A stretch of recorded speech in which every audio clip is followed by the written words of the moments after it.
Go ahead, Mike. Tell us about the Pro Bowl voting. So, six, count them, six Lions players are listed in the top 10 so far in Pro Bowl voting for their position. Woo! Six of them things. So let me go and name off those players. Frank Ragnow. We all know Frank the Tank. He's currently ranked fourth among centers. And now the next five were all either drafted or free agents brought in by Brad Holmes. And those are Aiden Hutchinson, who's currently ranked sixth among all defensive ends. Deshaun Elliott. Okay, Deshaun, currently ranked seventh among strong safeties. Kirby Joseph. Okay, rookie. Okay. Currently ranked eighth amongst free safeties. Penei Sewell, currently ranked ninth amongst offensive tackles. And Amon-Ra St. Brown, currently ranked 10th among wide receivers. And we all know how the wide receivers is feasting right now. It's feast famine in the wide receiver position. And Amon-Ra ain't no slouch, bro.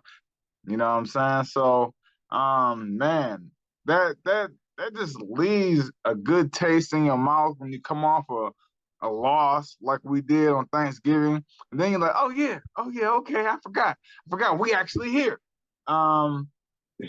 But you know what? It also, I'm on one last little thing, man. It also just makes me feel good to know that five of those six players were brought in by Brad Holmes, either drafted or free agent pickups by Brad Holmes. And that gives me confidence for the Lions moving forward in the future, man. But what y'all got to say about that?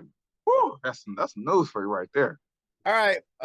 Pro Bowl now is a different type of honor. Now it's a way for fans to honor the players that they think are the best players in the league. It's a kind of a popularity contest, but they did away with the game, so that's going away. But I like the fact that we're getting recognized nationally on the national stage in the early voting. I'm proud of those guys, man.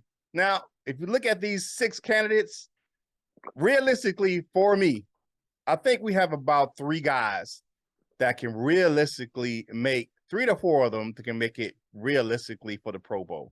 I'll start with, I think Ragnow will be a lock for the Pro Bowl. This is play this year, him playing the whole season, I think he'll be in there. Then you look at St. Brown. I think St. Brown's another guy that can get in there. If he keeps playing like the way he's played, like he played on Thanksgiving, he'll be in there. And I think Hutchinson has a shot to make it. Okay.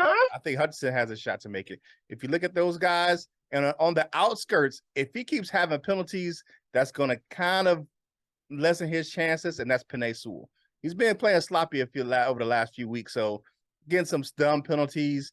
So with those three guys, I think have a legitimate shot of making the Pro Bowl. What you got, LL?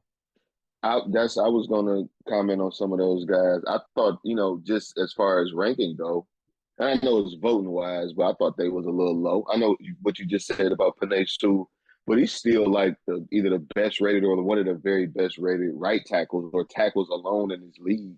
And some of them calls he's getting, there's some phantom holding calls. Like some guys, they turn their body to get the call and stuff like that. So, get Penei. Well, number one, I hope they don't have. I know I didn't even know that they was getting rid of the game. I remember them saying they was considering it. But I didn't know they was official or anything. But I don't want them to go. I don't want them to go and play anyway. I want them. If they could, I wish they could bring back like how they used to do in the '90s, the skills competition. That's what they're bringing back. A word. Yeah. Well, I want to see some of our guys in that, but not necessarily playing in the game because I don't want nobody to get hurt in that game. No matter no more than nobody anyway, which is sad. But get Penei in there. I thought Amon-Ra should be a little bit higher, but if it's if he's ninth in the league, that's still pretty impressive. It's like Coach Mike said, that's the new revolution now is wide receiver. So that's dope. But if he be ninth in the NFC, we got to do a little bit better. We need to get him on in there. And Ragnow. And I would like to see our other two. I would like to see our two rookies make it. Aiden Hutchinson and Kirby Joseph. That'd be a big deal. And I would like to. Y'all should ask Ms. Val about Kirby Joseph possibly making the Pro Bowl.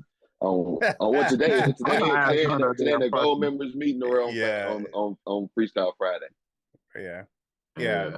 You know It's what? one of those things, man. It's a popularity contest, like you said, like because this is fan voting, but just to see these guys get recognized, you know what I'm saying, by fans around the league, because you know it's not just Lions fans that are voting for this. And the way that the Lions played, and we'll talk about this in my segment about how they play on national TV, especially the offense. That's some big things, you know what I'm saying? That was their biggest audience was against Buffalo. That was the highest rated game, like I said yesterday, 31.6 million of CBS the whole season. So, and we stood tall. The offense went toe to toe with those cats. So I'm liking won that mode. with Amara, what he did out there, and Frank the Tank, or I call him Big Bang Frank because he got that big contract. I like what they did. What else you got, Coach Jones? Yeah, I was gonna say Deshaun Elliott is the biggest surprise to me, man. You know, and that's cool, man. Like Deshaun Elliott ranked 7th among strong safeties. That's big time right there. That's big time because that's a free agent pickup. He been laying the lumber all week season though. He has. He been light some cats up. Yeah. But it is. I like that. Actually, I'm in favor of the Lions holding on to him next year. I think playing 3 safeties would be good for the Lions. You can look at what that brings, because you can put Deshaun Elliott at kind of that Viper role where you kind of that small linebacker, big safety type of deal. You can put him in the box, and that run support would be nasty because you can let Tracy Walker and Kirby Joseph roam the secondary, man. That man, what? So you want to take out a linebacker and put in a safety. So you want to run kind of a 4-2-5. Yeah. I would do that. I got you. I would do that. Man, that's kind of what we've been doing anyway. Yeah, that seatbelt gang they be locking them down, man. Hey, to see the rest of this conversation, tune into the full episode of Lunchtime Detroit Lions Talk, brought to you by Detroit Lions on the Prowl, right here on your home for Detroit Lions news and rumors.